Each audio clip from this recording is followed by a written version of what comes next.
Ano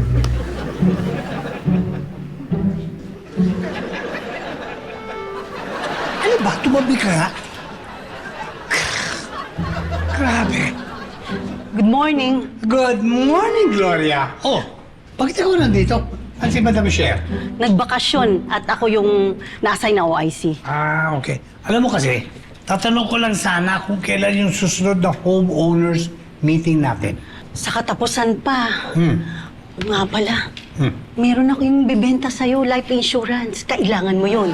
No, thank you. Meron na ako nun eh.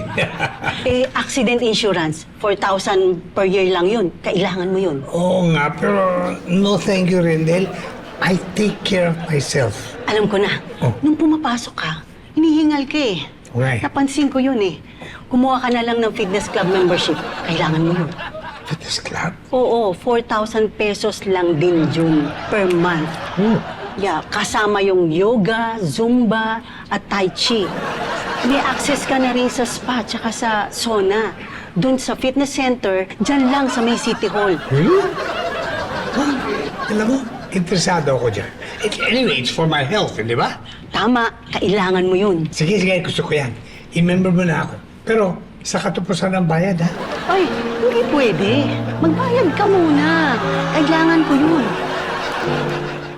Depende, kasi ngayon may mga gym na kayang mag-climb ng bouldering ang complete beginner.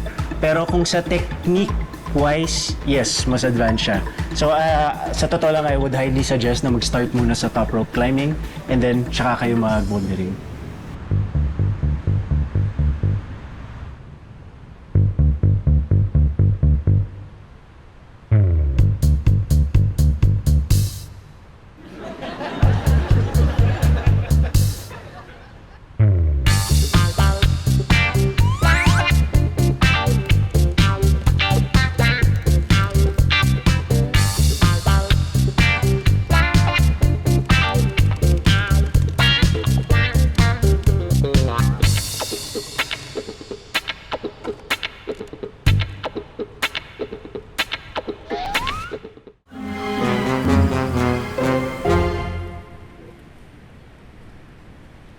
Hi, Mang Tommy!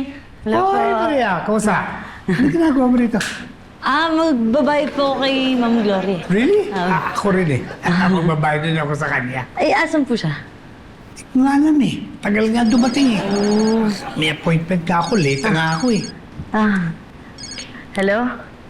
Buti na lang naisip mo mag-join ng fitness club. Sandali lang, Mang Tommy, Ate Baby. Uwi ako agad. Sige, maglalaba ako mamaya. Bye-bye. Alam mo, talagang hindi na ako makakapaghintay. Late na ako eh. Pwede ba? Isabay mo itong bayad ko kay Gloria. Please. Kailangan ko na malis eh. Late na ako eh. Bayad pa. Oo. Sige po. Apo. Haharang ka ulit ano? Tsaka, tumabi ka.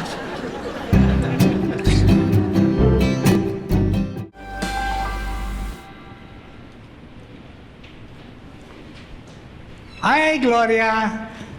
Hi, Tommy. Nagpunta ka raw dito kanina. Oo nga eh. Pasensya na ha, hindi tayo nag-abot. Okay lang. Tatanong ko lang sana kung ano yung schedule ng fitness classes. Saka, gusto ko sana gamitin yung spa at saka yung sauna sa fitness center kung okay lang.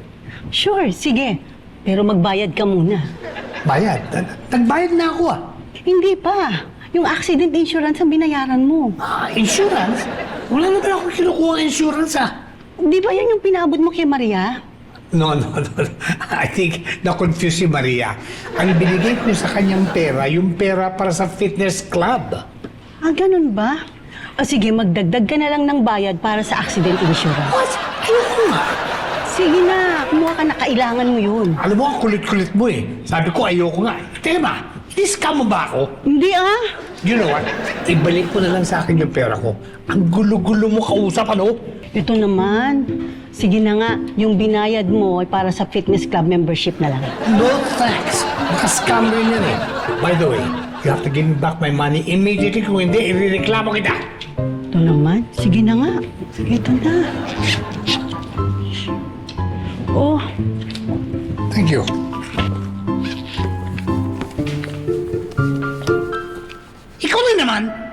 yung shoot, tabi ka dyan eh!